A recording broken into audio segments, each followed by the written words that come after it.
Selama tahapan pilkada ini ada 108 pengaduan ke DKPP yang berkaitan dengan pilkada. Kemudian perkara-perkara yang sudah berproses di Mahkamah Konstitusi, alhamdulillah sudah disidangkan, sedang berproses. 108 ini kira-kira yang sudah disidangkan baru 35. Sisanya masih dalam proses persidangan. Dari beberapa yang disampaikan tadi dalam perkara pemungutan suara ulang, putusan yang berkaitan dengan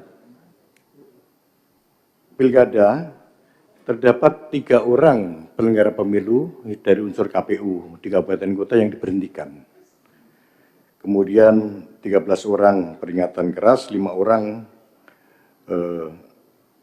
peringatan, yang 1 ada pemberhentian dari jabatan ketua. Itu terjadi di Palopo. Jadi di Palopo saat ini, Bapak Ibu sekalian, yang diberhentikan di KPP ada 3 anggota KPU, masih tersisa 2, itu kasus Palopo. Kemudian hari Jumat besok kami akan membacakan putusan yang kemungkinan juga ada anggota KPU di kabupaten kota yang kemungkinan, tapi saya lupa karena belum saya baca, jadi kalau saya declare di sini agak bermasalah nanti secara etik gitu. Jadi besok Jumat kami akan bacakan sekitar 10 putusan yang berkaitan dengan pilkada. Pelanggaran-pelanggaran yang terjadi dalam pilkada, 1, ketidakcermatan KPU dalam menerima pencalonan. Itu terjadi 1 di Papua, Provinsi Papua ya, kedua di Palopo, tadi sudah disinggung, ketidakcermatan dalam memeriksa syarat calon yang berkaitan dengan ijazah dan dokumen-dokumen lainnya. Yang kedua, juga pada tahap pelaksanaan pilkada, pemungutan suara. Di situ penyelenggara-penyelenggara ad hoc dari unsur KPU juga banyak yang tidak cermat dalam menangani. Misalnya, ada di salah satu TPS itu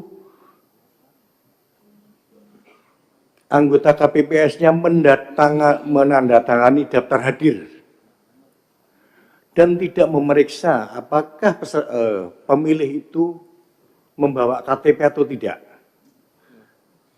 Karena untuk memastikan apakah dia punya hak pilih di daerah itu tidak, atau diwakilkan orang lain. Nah, itu yang terjadi. Oleh karena itu tadi pimpinan sampaikan, saya sarankan KPU juga perlu mengevaluasi beberapa daerah yang penyelenggara ad hoc-nya bermasalah. Karena itu tertuang dalam putusan di KPP juga, paling tidak di pertimbangan putusan.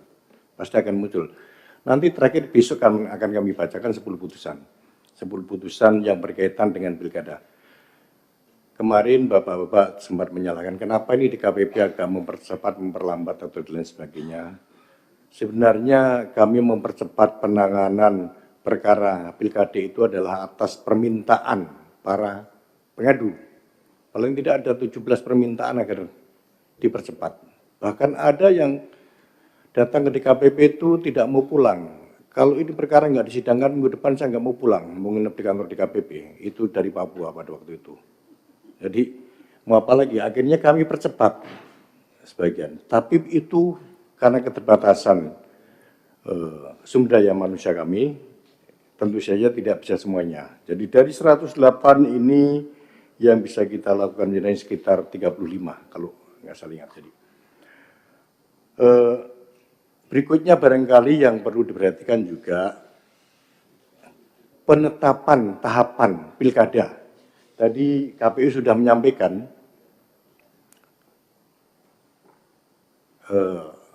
ancar-ancar tanggal penetapan tahapan pilkada. Kemudian Bawaslu merespon ini kalau terlalu pendek, Bawaslu tidak bisa melakukan penanganan pelanggaran sesuai dengan peraturan perundang-undangan. kami minta agar bisa segera diselesaikan di raker ini, agar KPU juga bisa segera menetapkan tahapan pilkadanya secara jelas. Karena ini bisa berimplikasi juga nanti kalau tidak dilakukan penetapan segera, sesegera mungkin, akan juga menghambat proses tahapan. Jadi mohon dengan hormat di kesempatan kali ini, penetapan tanggal pilkada segera ditetapkan sehingga KPU, Bawaslu juga segera bisa menyusun bagaimana tahapan pengawasannya. Saya kira dari kami cukup itu saja. Soal anggaran, alhamdulillah karena kemarin sudah direvisi lagi, anggaran di KPP masih cukup lah kalau untuk sidang setahun lagi. Tapi kalau mau ditambah lagi juga alhamdulillah. Terima kasih. Wassalamualaikum warahmatullahi wabarakatuh.